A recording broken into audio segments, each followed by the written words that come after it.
The singles market is continuing to thrive as players go out there and start building some decks they've always wanted to get their hands on, and that means we have some strange movements this week on a lot of the singles cards. This is an upcoming topic. Let's take a look at what cards people are buying.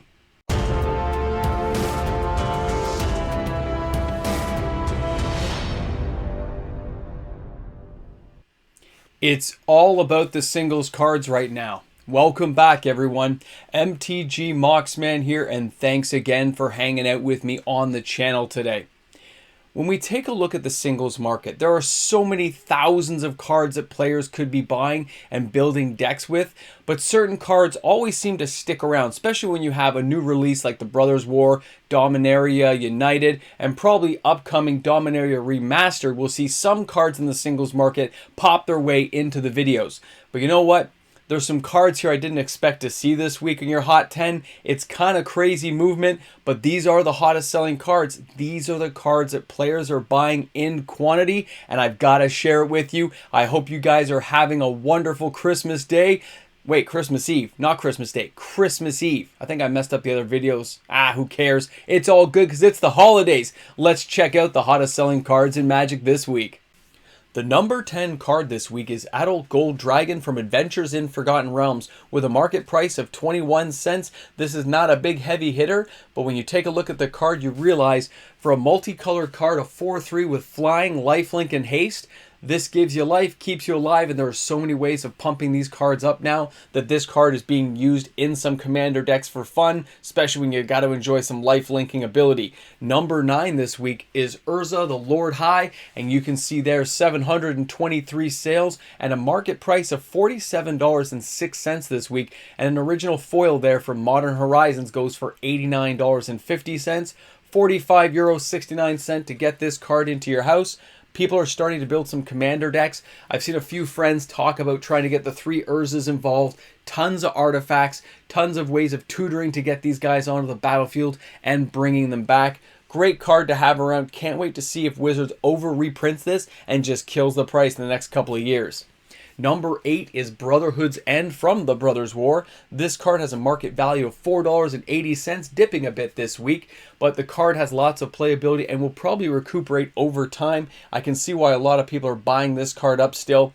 Even though this card is not the most valuable, it's still going to see a lot of play. Number 7 is Old Nobone. Again, Adventures in Forgotten Realms coming back around.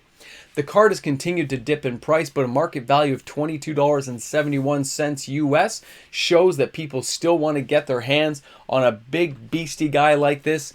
He's 2 green, 5 generic flying, and whenever a creature you control deals combat damage to a player, create that many treasure tokens. Remember, we've talked about some of these broken mechanics. Even flying this under the radar with Hivas of the Scale or something and just making it hit really fast and then die off means a card like this is going to get you a whole bunch of treasure tokens depending on how many cards you can slip into the battlefield. There are lots of ways of making these guys with sneak attack come and get you. Alright guys, the number 6 card this week is Portal 2 Vivexia. It has a total sales of 984 sales this week. And you can see the market price is $22.98. This card is leveled off nicely, not too pricey for people, but it continues to see major play in Arena right now as players continue to try to find ways to break this card down.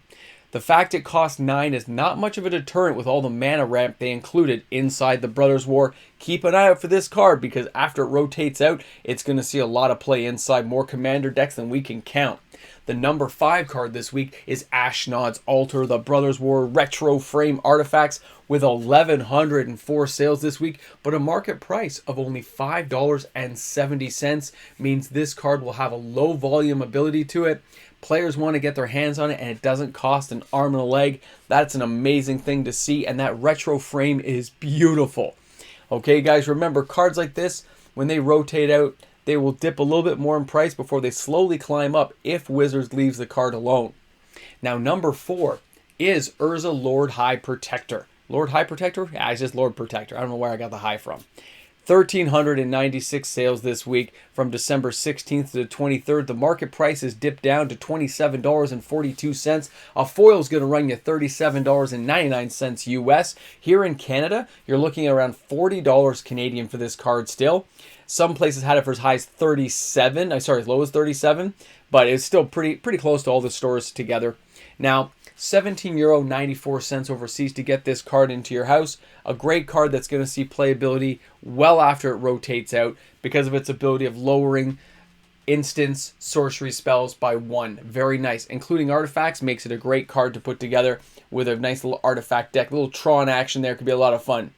Now, the number 3 card this week is Chromatic Lantern, Schematic version. 1,592 sales this week with a market price of $3.65 US. A foil is only $6.74. It's okay.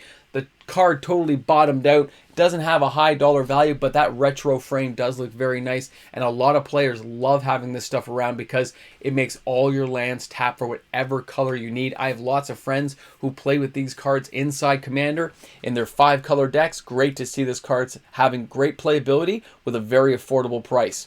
Now, the number 2 card this week is still the Haywire Might from the Brothers War. 1,693 sales, a market price of only $1.36 US, around $2.50 here in Canada, and €1.30 overseas to get this card into your house. People keep telling me about how they feel. This card is a very high-powered card to them. Sure, it's a generic 1 for a 1/1, but its ability of giving you life as well as sacrificing it to blow up non-creature artifacts or a non-creature enchantment means this card is going to have a good long life ahead of it. Lots of fun from the Brothers War. Now let's check this out. This is the number 1 card, the hottest selling card in Magic this week, and that is going to be the Swiftfoot Boots from the Brothers War. Retro frame artifacts, 1,728 sales. Market price is less than $1. It's 34 cents US, okay? Overseas, it's €1. Here in Canada, it's about $1. Very interesting to see this card. Equipped creature has hexproof and haste. 2 casting cost, 1 to equip. This thing is so powerful. If you saw it in a standard set, it would blow your mind. I love seeing the retro frame. Look how hot the boots look. It kind of reminds me of EverQuest, where you had to get these little halfling boots or whatever so you could run around in the early days of the game. Kind of reminds me of that because you'd run so fast away from all the hill giants. Excellent card, excellent action, and that's where the market's at. Players will continue to keep buying singles and building up decks they already have under construction while still boycotting everything sealed from Wizards of the Coast right now. I know a lot of LGS is telling me right now that they are seeing an increase in the singles market, but a real heavy decline in anything sealed. The singles is where it's at. That's where players are hanging their hat right now to build decks and have some fun.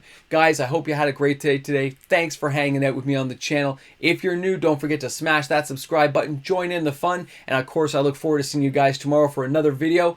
See you then, guys. Have an awesome day.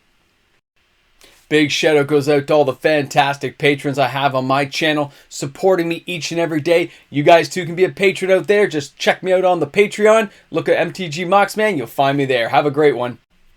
Dungeons and Dragons card. Back on the Hot 10. This is a crazy time in Magic when you see players going out and seeking out some dragons. I was wondering if I was going to see some of the ancient dragons on the list, but we didn't get there. Guys, you're here at the end. The after credits scenes where you go, woof, we made it till the end. I know, I'm in holiday mode. I'm totally chilling with the family. But you know what? I had to put out these videos, let you guys know where the stats were at. Please, I apologize for not being as polished as I normally would be. Polish it all out, but what can I say? Good times with family. Bring out the best in you. You got to have a good time and just chill out sometimes. Thanks again to everyone for helping me reach that 15K mark. Got to get past there and hopefully move on up. And it's a fantastic time to be alive in Magic because there's so much interesting stuff going on. I hope you guys get a chance to play some Magic over the weekend. I know it's going to be a little dull sometimes with the family. Bring a deck along. Have some fun. Kick back with family and friends. And remember, be safe out there, guys. Thanks for tuning in. I look forward to seeing you guys all later in the week with more videos. And of course, next weekend is the Nair live stream. Looking forward to seeing you guys then. Have an awesome weekend.